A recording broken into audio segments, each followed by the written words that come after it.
Britain's great state ceremonials changed little down the centuries.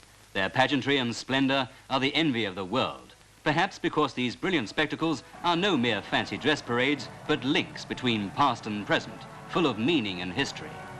Today, after 1,000 years, they're still as much part of our way of life as roast beef, cricket and grumbling about the weather.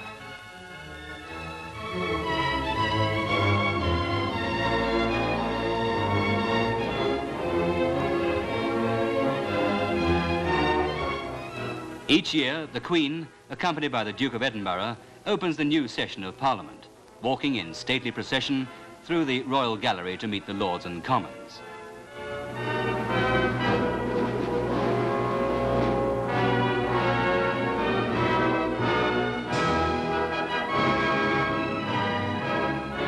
From the throne in the House of Lords, the Queen reads the speech which outlines the government's programme of legislation.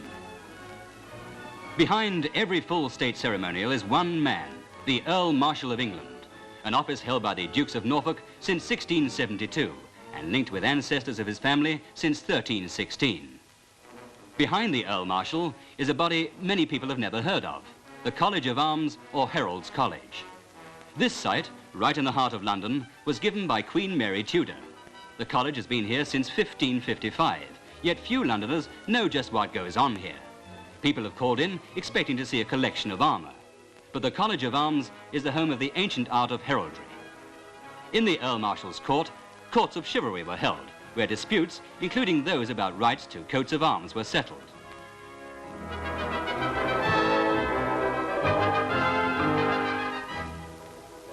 This room has changed little since Rowlandson made his drawing nearly 200 years ago.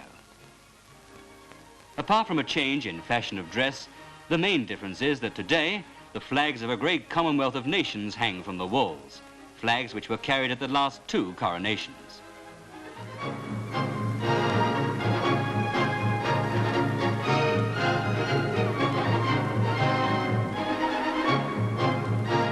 Garter King of Arms, Sir Anthony Wagner, is the principal officer of the college. Here, Chester Herald brings for Garter a grant of arms to the city of Falmouth. The primary purpose of arms is identification. In battle and tournament, a knight could be recognized far off or when his face was covered by the device he bore on his shield, by his banner or by his coat of arms. The earliest known duties of the heralds centered on tournaments, where they marshaled the ceremonies and were responsible for recognizing the combatants by their armorial devices, of which they kept records. This splendid illuminated roll, almost 60 feet long, depicts the joust held by Henry VIII at Westminster in 1511. These are the insignia of Garter King of Arms, an office created in 1415.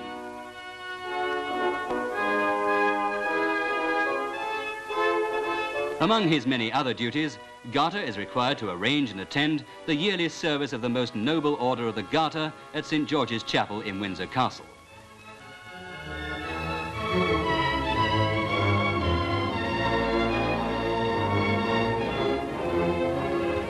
In the procession walk the members of the College of Arms. As an officer of the Most Noble Order, Garter King of Arms walks with the usher of the order, Black Rod, and not with the other Kings of Arms, the 6 heralds and 4 pursuivants. The Duke of Norfolk is one of the Knights Companions of the order. Since it was founded by King Edward III, there have been more than 900 members. The mantle is of blue velvet lined with white silk, with the arms of St. George within a garter embroidered over the wearer's heart. Over 6 centuries have passed, yet the Most Noble Order of Christian Chivalry still meets each year in the place of its foundation.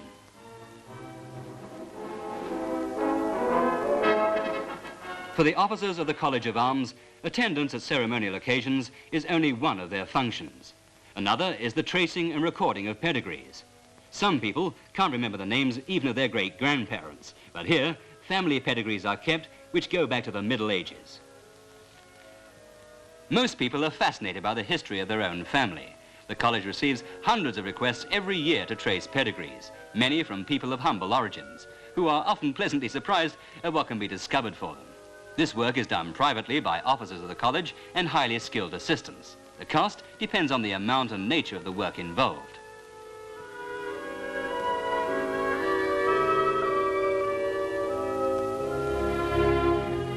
Much of the charm and beauty of heraldry is due to the work of the artists.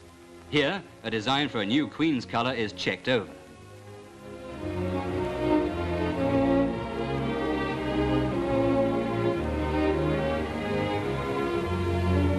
And here, a new regimental colour for the same regiment. Besides depicting arms designed for governments and arms granted to corporations, cities and private individuals, the college artists make designs for heraldry in buildings, stained glass windows, illuminate pedigree books, design bookplates and much else. Since arms are mainly for identification, the same device is never granted twice, and the Kings of Arms must ensure that each new design is original as well as appropriate. The letter's pattern conveying a grant of arms is a document filled with the richness and colour of the past, addressed in the ancient form, "To all and singular to whom these presents shall come."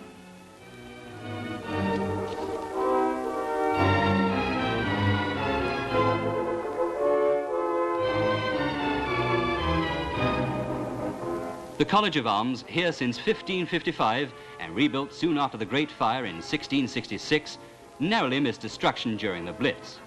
On part of the neighbouring site, it's hoped soon to build a museum of heraldry to house many of the priceless treasures now stored in the college vaults. The taxpayer doesn't pay a penny towards the upkeep of the college, so the new museum must be paid for by donations. In the new museum might be seen these beautiful examples of heraldic art from the Middle Ages. Here are shields of kings, lords and knights going back to 1280, 1470, 1520.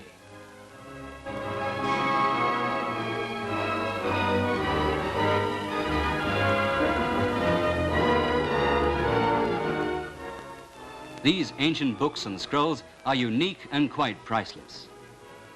This draft of a grant of arms was to William Shakespeare's father. When it was finished, it would have looked like these earlier Tudor grants of arms.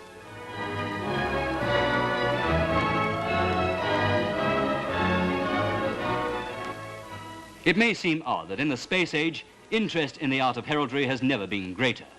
Neither has the British love of pomp and pageantry in any way diminished. Perhaps the most brilliant spectacle to be seen anywhere in the world is the coronation of a British monarch. Here in Westminster Abbey, more than 1,000 years of English tradition is linked with the crown, the symbol which today unites a whole commonwealth of nations.